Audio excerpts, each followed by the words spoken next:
రామాయణ ఉత్తరకాండ 70 సర్గ. ఇక్కడ శత్రుఘ్నుడు మధుపురాన్ని మళ్ళీ పునర్నిర్మాణం చెయ్యుట, 12 సంవత్సరాలు అక్కడ నివసించిన తర్వాత అతడు మళ్ళీ అయోధ్యకి వెళ్ళాలన్న నిశ్చయాన్ని తీసుకోవటం గురించి చెప్పబడింది.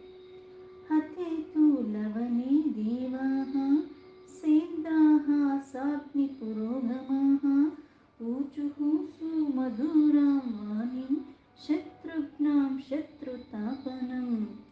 లవణాసురుడు మరణించిన తర్వాత ఇంద్రాది దేవతలు అగ్నిదేవుణ్ణి ముందుంచుకుని శత్రు సంహార దక్షుడైన ఆ శత్రుఘ్నుడితో చాలా మృదు మధురంగా ఇలా మాట్లాడారు. దృష్ట్వాతే విజయే వత్సాదిష్టా లవణ రాక్షసాః హతః పురుష శార్దూల వరం వరయ సువ్రత. నాయన నరశ్రేష్ఠ, ముల్లోకవాసులు కూడా చేసుకున్న పుణ్యములొక్క ఫలితంగానే నీ చేతిలో లవణ అన్న రాక్షసుడు మరణించాడు. నీకు విజయము చేకూరింది. ఏదన్నా సరే ఒకటి కావాలని బలంగా నేను ఒక్కదాన్నే అనుకుంటే అది జరుగుతుంది, కానీ అది అంత త్వరగా జరగదు. 10 మంది ఉన్నారు, లేక కొంతమంది ఉన్నారు, అందరికీ ఒకే భావన, ఒక్కటే జరగాలని తీవ్రంగా ఏదైతే కోరుకుంటూ ఉంటారో అది చాలా త్వరగా జరుగుతుంది. పైగా దానికి ఎవరైతే పూనుకున్నారో ఆ కార్యక్రమం చేయటానికి వాళ్ళకి అన్ని విధాల సహకారం అన్నది అన్ని వైపులా లభిస్తూ ఉంటుంది. మనం ఏది చేస్తున్నా ప్రకృతి కూడా మనకి అనుకూలంగా ఉన్నట్టుగా ఎందుకు అవుతాయి అంటే అలాంటి కారణాల వల్లే. ఇక్కడ ఆ లవణాసురుడి మరణం అన్నది ఇక్కడ ముల్లోకాల్ని బాధిస్తున్నారు, వాళ్ళందరూ బాధలకి లోనే ఉన్నారు. కాబట్టి ఎప్పుడు మరణిస్తున్నాడో, ఎప్పుడు మరణించాలి, ఎలాగోలాగా ఇతడు మరణిస్తే కానీ మనకి ముక్తి లేదు, ఇతడు మరణించాలి అని అందరూ బాగా కోరుకున్నారు. అందుకే ఈ ముల్లోకంలో ఉన్న వాసులొక్క పుణ్య ఫలితంగానే నీ చేతిలో లవణాసురుడొక్క మరణం జరిగింది, నీకు విజయం లభించింది. మనకి విజయం లభించిందంటే ఈ కార్యాన్ని నేనే చేశాను కదా, అందుకు నాకు విజయం వచ్చిందన్న అహంకారానికి లోబడకూడదు. ప్రతిదీ మనకు అనుకూలంగా ఉంది కారణంగా నేను ఈ స్వల్ప ప్రయత్నం చేసిన, ఈ కొద్దిగా చేసినప్పటికీ కూడా నాకు అది ఆ విజయాన్ని చేకూర్చిందన్నది వాస్తవము. నేనే ఏదో ఘనకార్యం చేశాను, నేను చేయకపోతే అసలు ప్రపంచానికే కొంత నష్టం అన్నట్టుగా మనము అజ్ఞానంతో మాట్లాడకూడదు. వరదాస్తు మహాబాహో సర్వ ఏవ సమాగతాః విజయాకాంక్షిణ్యస్తుభ్యం అమోఘం దర్శనం హినః.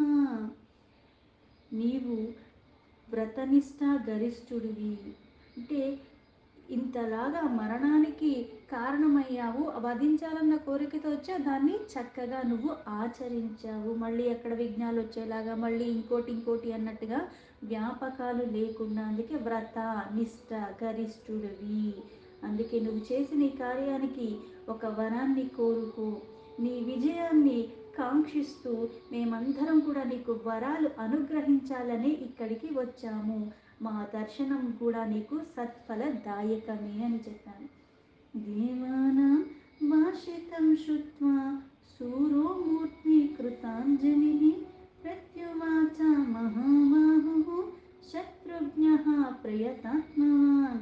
మహాబాహు, మనోనిగ్రహం గలవాడు, మహావీరుడు అయిన శత్రుఘ్నుడు దేవతల మాటలు విని మళ్ళీ వాళ్ళకి శిరస్సు వంచి నమస్కరించి వాళ్ళతో మళ్ళీ ఇలా మాట్లాడుతున్నాడు. ఇయం మధుపురీ రమ్య మధురా దేవ నిర్మిత నివేశం ప్రాప్నుయాత్ శీఘ్రం ఏషమేస్తు వరః పరః. దేవతలారా, ఈ మధురాపురి దేవతలతో నిర్మించబడి ఉన్నది కదా, ఇది చాలా అందంగా ఉన్నది, పైగా సుఖాలకి మూలంగా ఉన్నది, అందుకే సుఖవాహమైనది. దీనిని రాజధానిగా చేసుకుని నేను ఇక్కడ నివసిస్తాను. ఈ సందర్భంలో నాకు మీ ఆశీస్సులు అనుగ్రహించండి, నా పాలిట పరమ వరము అదే.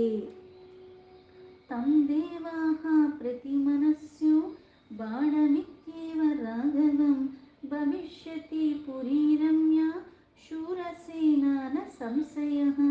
అంతటా దేవతలు పరమ ప్రీతి వహించి నీవు కోరినట్లే జరుగుతుంది, రమణీయమైన ఈ మధుపురము మహాసూరులలో ఆ సేనలతో ఎప్పుడూ సుసంపన్నంగానే ఉంటుంది. ఇది నిశ్చయం. అంటే ఈ మధుపురంలో నువ్వు చేసిన కార్యానికి మేము ప్రీతి చెందాం కాబట్టి నువ్వు కోరుకున్నట్టుగా ఈ ప్రదేశం ఎప్పుడూ అలాగే అందంగా ఉంటుంది.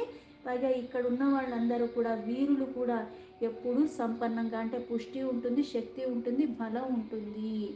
సేన కూడా ఎప్పుడూ తరగకుండా అలానే ఉంటారు. ते तदुक्त्वा महात्मानो दिवम् आरुरुहस्तथा शत्रुघ्नोऽपि महातेजाः तां సేనాం సముపానయత్. మహాత్ములైన ఆ దేవతలు అందరూ కూడా శత్రుఘ్నుకు ఆశీస్సులు చెప్పి ఆయనకి వీడ్కోలు పలికి స్వర్గలోకానికి వాళ్ళు మళ్ళీ వాళ్ళ ధామాలకి వెళ్ళిపోయారు. सा सेना शीघ्रमागच्छत् श्रुत्वा शत्रुघ्नशासनं निवेशनं च शत्रुघ्नः శ్రావణేన సమారభాత్. మహా తేజస్వి రఘువీరుడు గంగా తీరంలో ఉన్న తన సేనకు వెంటనే తన దగ్గరికి రావాలని ఆజ్ఞ ఇచ్చారు. అతని ఆదేశాన్ని అనుసరించి ఆ సేన త్వరగా ఆయన దగ్గరికి చేరుకున్నాడు. सा पुरा दिव्यसङ्कासा वर्षे द्वादशमे शुभे निविष्टा शूरसेनानां विषयाश्चाकुतो भयः. అంతటా శత్రుఘ్నుడు శ్రావణ మాసం మొదలైన తర్వాత మధుపురంలో ప్రవేశించి అక్కడ నివసించటం మొదలుపెట్టాడు. అప్పటి నుంచి 12 సంవత్సరాల వరకు ఆ పురంలో శూరులైన సేనకులతో జానపదులతో సుసంపన్నంగా వర్ధిల్లుతూ ఉన్నాడు. రాజు యొక్క అండదండల వలన ప్రజలు కూడా నిర్భయంగా సుఖశాంతులతో హాయిగా జీవిస్తున్నారు.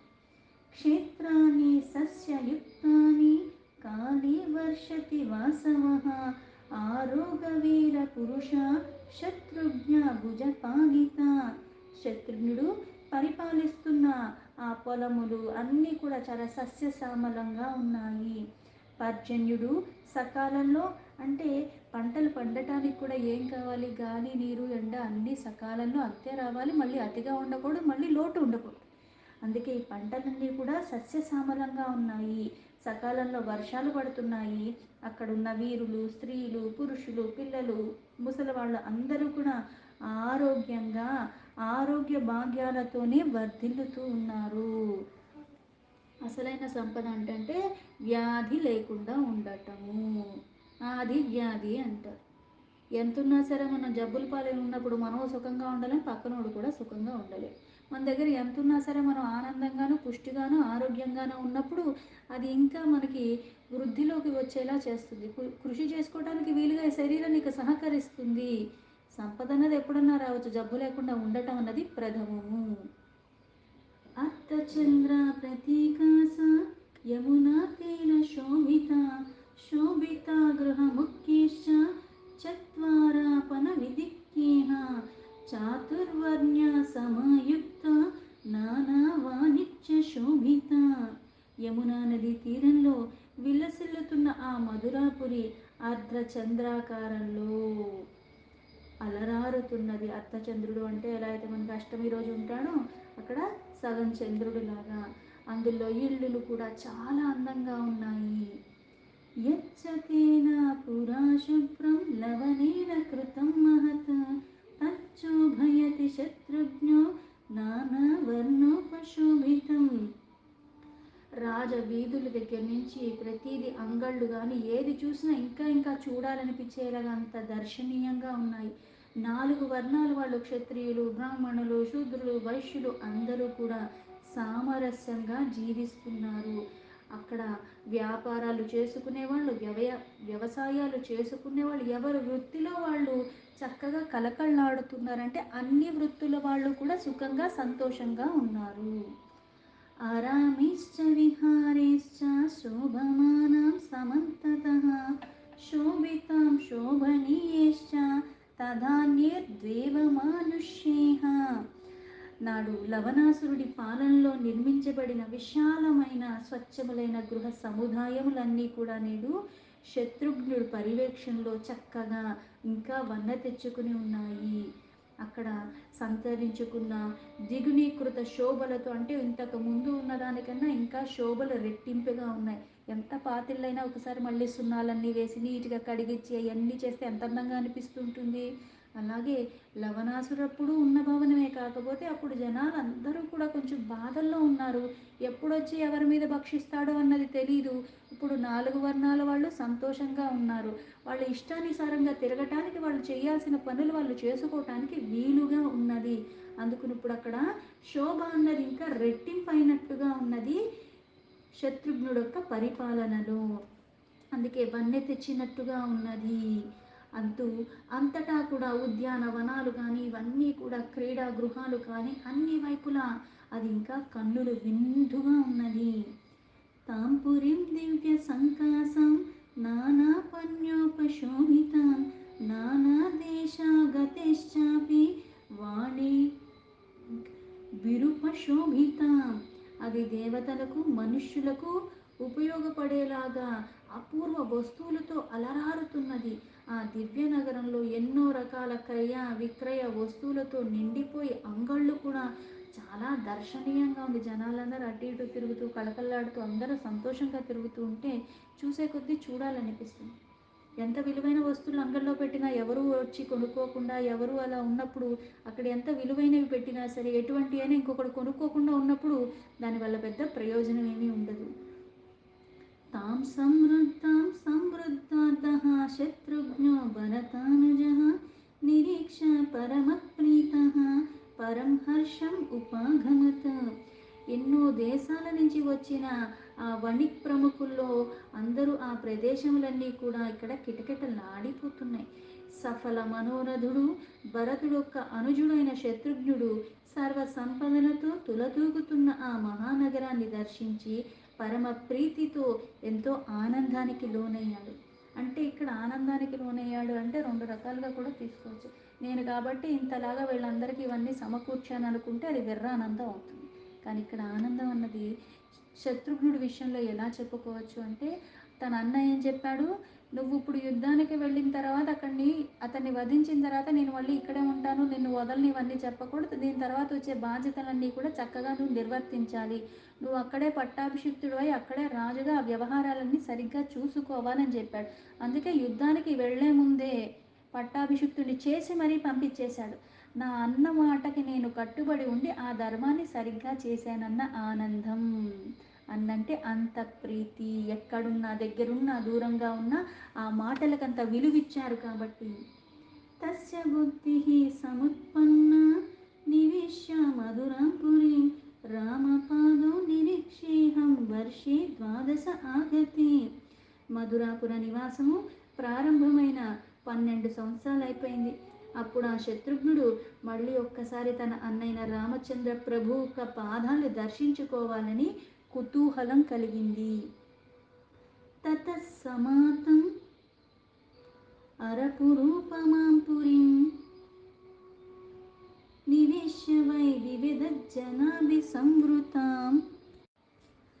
తతః సా తామాం అరపురోపమాం పురీం నివేశ్య వై వివిధ జనాభి సంవృతాం నరాధీపో రఘుపతి పాదదర్శనే దదేమతిం రఘుకుల వంశవర్ధనః. వివిధ శ్రేణులకు ఆ జనులతో కలకల్లాడుతున్న ఆ దివ్య శోభలతో ఉన్న అమరావతినే తలపింపచేసేలాగా ఉన్న మధురపురాన్ని రఘువంశవర్ధుడైన శత్రుఘ్న మహారాజు కొంతకాలం నివసించిన తర్వాత రాముణ్ణి దర్శించుకోవాలని కోరిక ఇంకా పెరిగిపోయింది. ఆ కోరిక ఉన్నప్పటికీ కూడా అన్న మాటకి కట్టుబడి వెనక్కి వచ్చేస్తాను, నీ దగ్గరే ఉంటాను, ఇవన్నీ చెప్పొద్దని చెప్పాడు. అందుకుని 12 సంవత్సరాలు అక్కడ పరిపాలన చేసిన తర్వాత ఒక్కసారన్నా అన్నని దర్శించుకోవాలన్న కోరికతో మళ్ళీ ఆయన దగ్గరికి వెళదామనుకున్నాడు. దీంతో వాల్మీకి మహర్షి విరచితమైన ఆది కావ్యమైన శ్రీమద్ రామాయణంలో ఉత్తరకాండలో 70 సర్గ సంపూర్ణం.